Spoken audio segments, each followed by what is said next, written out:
Buenas tardes, doctora. Buenas tardes, compañeros. Somos el grupo número 4 y hoy hemos venido a hablar sobre la terapia familiar sistémica y terapia familiar estructural de Minotti.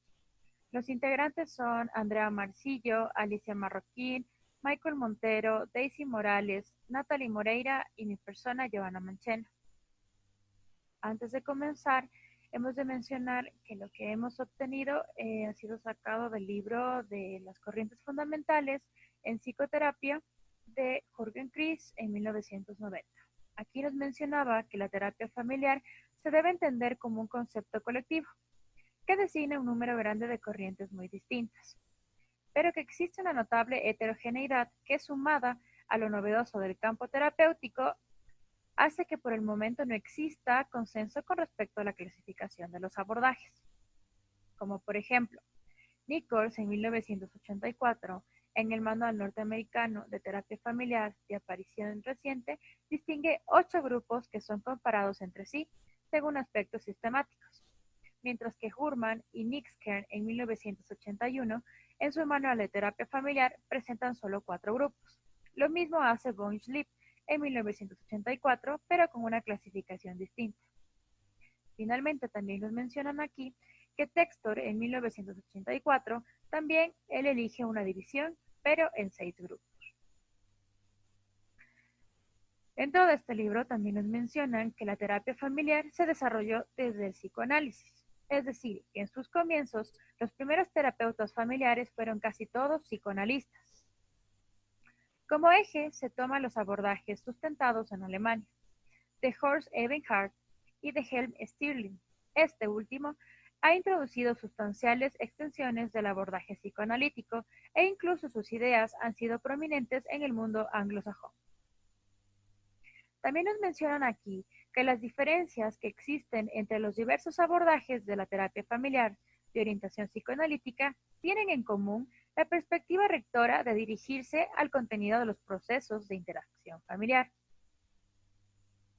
Por eso nos mencionaban también que conviene contraponerles una segunda corriente, donde se toman en cuenta exclusivamente puntos de vista del juego de la interacción familiar e intervenciones estratégicas destinadas a interrumpir este juego. Esta corriente llamada estratégica se expone aquí con particular atención hacia las reelaboraciones del Grupo de Milán, nucleado en torno de Mara Selvini Palazzoli. Este abordaje se llama también terapia sistémica. También nos mencionan otra segunda corriente, conocida como terapia familiar estructural. Recibe esta denominación de Salvador Minuchin, que se aproxima al abordaje estratégico, pero privilegia el análisis de la estructura del sistema familiar y de sus subsistemas. Las intervenciones proceden sobre la base de este análisis, en relación con un modelo fuertemente normativo de familia sana o de buen funcionamiento. También nos mencionan que la clasificación y selección de los abordajes sigue siendo insatisfactoria. Es decir, que por el momento la diversidad y la complejidad de los abordajes de terapia familiar se expresan hasta en la exposición que podemos hacer de ellos. Bueno, ahora vamos a hablar sobre el joining o la alianza ale-trabajo terapéutica. Dentro del concepto de joining, nos mencionaba que fue creado por Minuchin en el marco del abordaje estructural, pero que la forma de la alianza de trabajo terapéutica desempeña desde luego un papel muy importante en todos los abordajes. ¿Por qué? Porque en el momento en el que un terapeuta empieza a trabajar con una familia, ya se produce una transformación del sistema familiar S en un sistema nuevo S, formado por la familia y el terapeuta. Los terapeutas familiares insisten en que la primera sesión conjunta tiene una importante decisiva. ¿Por qué? Porque se establecen las reglas comunes y de quién ha de fijarlas. Muchos terapeutas empiezan el trabajo si en la primera sesión se presenta por lo menos la familia nuclear. Eso también nos mencionan en el libro de las corrientes fundamentales de Kris en 1990. También nos decían que no es raro que una familia completa e incompleta esconda aquella lucha que tienen en torno a estas reglas. También nos habla sobre la comunicación y nos decía que entre estas reglas se incluye sin duda la modalidad de la comunicación, que los diversos abordajes conciben de manera muy diferente. Se promueve la comunicación directa entre los miembros de la familia, es decir, dígaselo a él directamente, y hasta definen como chismes desagradables, es decir, todo lo que se diga acerca de otro. También nos mencionan que en esta parte es muy importante que en esta primera sesión se instaure una alianza estable de trabajo entre el terapeuta y la familia. Esto sería el show.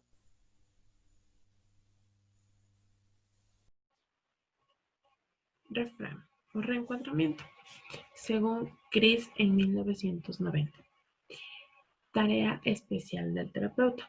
Consiste en redefinir la manera de ver los problemas y el significado de los síntomas que estos están generando dentro del paciente y con la familia. La hemostasis del sistema familiar consiste en una perturbación rígida de pautas patológicas de la comunicación, definición de expectativas e interpretación. Sobre esto se podría denominar como un juego familiar. Siempre que este juego no resulte quebrantado por una modificación significativa, condiciones externas de la vida que obliguen a cambiar la estructura familiar. Este sentido amplio supone siempre un reencuadramiento, que los problemas tienen que replantearse dentro de un cuadro de modificadores. Como joining and framing es una categoría que abarca una serie de diversas intervenciones, pertenece al reencuadramiento, la técnica que al connotar positivamente se define las conductas de los diversos miembros de la familia. Ciertas intervenciones, como la hipnoterapia, en la que presenta al paciente un trance, esto permite un reencuadramiento subjetivo de los síntomas que él se encuentre presentando. Esto fue presentado por Erickson y Rossi en 1981, al igual que Haley en 1978. La extensión de las técnicas de Bandley y Grinder en la época actual es conocida con el título de programación neurolingüística. Bandler y Grinder lo presentaron en 1985. Con ello se puede reconstruir mejor las pautas del paciente. Por un lado, el terapeuta puede escoger para el reencuadramiento las experiencias preferidas del paciente e interpelarlo en sus planos de experiencia. Lo que quiere decir que las experiencias positivas que el paciente tenga, las memorias más gratas, se las utilizará en un inicio en la terapia. Trabajo sobre las fronteras. En este caso, los deslindes de una persona o de un grupo de personas con relación al ambiente respectivo. Dentro de los abordajes de terapia familiar, la función y las estructuras de las fronteras son puestas de relieve, en particular en el abordaje estructural. Continuando con la exposición, voy a hablar sobre la escultura familiar. Tiene su inspiración en el psicodrama y fue elaborado por Dull y Cantor y difundida sobre todo por Peggy Papp en 1973, acompañados de Virginia Satir. Esta técnica se trata de que los miembros de una familia representen determinadas relaciones y actitudes familiares en la forma de un cuadro pantomímico, es decir, en un tipo de forma de arte.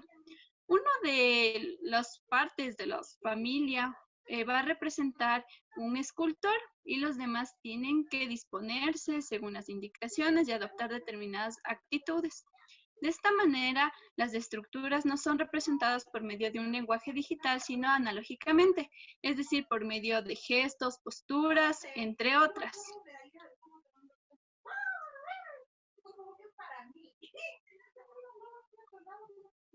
La anamnesis familiar y el genograma también se puede considerar una técnica de Jung, porque este es un buen recurso para entrar en contacto con todos los miembros de la familia sin verse empujados a determinada coalición. También en este caso existen diferentes procedimientos destinados a presentar de manera gráfica e intuitiva para todos informaciones importantes, como en este caso son las fechas de nacimiento, las generaciones de los abuelos, acontecimientos familiares notables, por ejemplo, muertes, accidentes, enfermedades graves, entre otras cosas. También las personas importantes que a veces no pertenecen a nuestra familia nuclear, como serían los parientes lejanos o amigos. Y a menudo esta participación de todos los miembros en el procedimiento y en el hecho de que la atención se concentre en los datos inicialmente objetivos, se tiene por efecto una reducción de la angustia. Como nos menciona von Sleepy, señala que sobre todo el paciente individualizado se ve incluido por esta forma de anamnesis en una historia de acontecimientos familiares y no sentado en el banquillo de los acusados como tal vez la persona lo temía. Ahora vamos a hablar sobre la terapia familiar estructural. Este abordaje se liga con el nombre de Salvador Minuchin, quien en su primera obra importante se llamaba Families of the Slum, quien fue el resultado de varios años de trabajo acompañado de su grupo de investigación en un distrito pobre de Nueva York, donde por primera vez se pusieron a prueba los métodos de terapia familiar. Poco tiempo después, Minuchin se trasladó a Filadelfia con una parte de su equipo. La elaboración ulterior de sus puntos de vista se vio influido por Jack Haley, quien trabajó con él en 1967 a 1976. El propio Haley es considerado uno de los más importantes sostenedores de la terapia familiar estratégica. El concepto de estructura en el abordaje de Minuchin se refiere en especial a la articulación de la familia en subsistemas, como por ejemplo sean las personas, los hijos, los padres. También se muestra la rigidez y flexibilidad de los subsistemas, a las transacciones que hay entre ellos y también a la separación o permeabilidad de las fronteras que los separan. Es importante mencionar que la intervención del terapeuta se produce sobre el fondo de una representación normativa relativamente clara de Minuchin acerca del modo en que se debe estar estructurada una familia de buen funcionamiento. Y él nos menciona que la causa de las dificultades son las transacciones disfuncionales de una familia que es preciso modificar en la circulación de la misma. Es por esto que el terapeuta procede de manera directiva. Aquí también nos dice que Minuchin, el terapeuta familiar, tiene que asumir la conducción desde el comienzo. Continuando con la exposición, la estructura familiar normativa, según Chris en 1990, nos refiere que existen las fronteras entre los subsistemas y los sistemas. Aquí Minuchin nos refiere que las fronteras tienen la función de preservar la diferenciación del sistema en subsistemas, con claridad, ya que aquí significa que las fronteras no sean demasiado rígidas, porque en ese caso los sistemas quedarían separados entre ellos o aislados. Minuchin a esto lo conoció como enmarañamiento. Con fronteras claras, el subsistema puede cumplir sus funciones sin ninguna intromisión externa e indebida y al mismo tiempo mantener contacto hacia afuera de una manera ambivalente, según Chris de 1990. El sistema conyugal cumple funciones vitales para la familia. Este tiene que tener una función complementaria, ya que cada uno de los cónyuges puede ceder sin tener la sensación de haberse entregado, según Minuchin. Aquí podemos observar el gráfico que nos refiere a querer decir, deber decir, poder decir, para mantener una perfecta comunicación en el sistema conyugal. Esto resulta válido de igual manera cuando hay hijos y por lo tanto el sistema conyugal al mismo tiempo se convierte en un parental, que ya lo veremos, según Chris en 1990. Aquí los subsistemas se dividen en el sistema parental, el conyugal, que ya lo vimos, y el sistema de los hermanos. El sistema parental es aquel que llegado a su caso puede incluir al abuelo o a un hijo a quien se le ha legado las funciones parentales, si no se encuentran sus padres. El sistema de los hermanos, según Minuchin, es el primer laboratorio social en el que los niños pueden experimentar relaciones con sus iguales, aquí con sus padres y con sus hermanos y diferentes. Aquí aprendes a negociar, cooperar y competir con tus padres. La paternidad, según Bid, mencionado en Chris de 1990, menciona que mientras los niños son todavía pequeños, predominan las funciones de dar alimento, protección y las diferentes actividades. Después adquieren la importancia de ser controles y guías para un futuro desarrollo en toda su vida. Es preciso respetar y proteger también las fronteras que deslindan el subsistema. Se someten a un cuestionamiento de relativismo por la cultura sociocultural o sociohistórica, tomando en cuenta de dónde procede cada subsistema y cada familia. Tenemos que tomar muy en cuenta que Minuchin nos refiere un diagrama para poder representar las familias. Aquí podemos escribir la estructura familiar por las fronteras entre los subsistemas, las coaliciones o diferentes aspectos como la proximidad, enmarañamiento que ya vimos, conflictos o más. Un ejemplo de esto nos refiere Chris de 1990, el cual hace referencia a esto como el mapa de la familia, donde el terapeuta actúa desde un adentro, siendo un integrante más para poder elaborar este mapa, no dando un punto de vista objetivo, sino más bien subjetivo. Tenemos que tomar en cuenta que estos son meras hipótesis provisionales en el sentido del diagnóstico en el proceso. La estructura de esta está destinada a modificarse en la terapia, ya que vamos a ir trabajando los psicólogos en estas circunstancias. Son revisados a cada momento y sobre la base se pueden llevar las planificaciones a futuro. Aquí tenemos un ejemplo según el gráfico. Según Chris, en 1990, este es el mapa de una familia con 2 hijos. Podemos observar coaliciones, enmarañamientos y demás. Pero como les menciono, esta estructura está destinada a modificarse según la terapia. A continuación, mi compañera. Ya. En cuanto a las estructuras patógenas, durante la terapia en ocasiones la familia ya tiene una idea clara sobre los problemas o dificultades que tienen dentro de su sistema. Incluso en ocasiones algún miembro de la familia presenta algún tipo de síntoma el cual debe ser reparado. Minuchin en 1977 recalca que no debemos aceptar como tal a esta definición, sino más bien enfocarnos en la tarea y en el trabajo del terapeuta al descubrir las estructuras patógenas o disfuncionales, las cuales están relacionadas con las pautas rígidas de interacción dentro de un sistema. De igual forma, nos habla acerca de una triangulación, el cual es un establecimiento difuso del subsistema parental con respecto a un miembro de la familia nuclear. Dentro de la triangulación encontramos a la coalición, la cual es la estructura rígida y duradera, y la alianza, en la cual se unen tanto los subsistemas unos contra otros. Como menciona Simon y Stirling, el concepto de triangulación es la inclusión dentro de una relación conflictiva a una tercera persona, que bien podría ser el hijo, la hija o el terapeuta, que ocultan o agudizan el conflicto. La triangulación en generaciones, Minuchin en 1977 nos manifiesta que el conflicto se oculta por la tercera persona. Casi siempre la tercera persona es quien absorbe el problema y desarrolla algún tipo de dificultades y en la cual provoca que tanto las dos personas que están dentro del conflicto tiendan a dedicarse juntos a atender este problema. Tenemos un ejemplo que dice: entiendo perfectamente que entre ustedes se haya acabado el amor, pero ya son grandes y no pienso tolerar actitudes infantiles que me dañen psíquica e espiritualmente. ¿Estamos claros? Los padres responden: sí, hijo. En cuanto a las tríadas rígidas, se menciona que es la participación de varias generaciones en estas triangulaciones, como puede ser la participación de abuelos, de tíos, de hijos del terapeuta.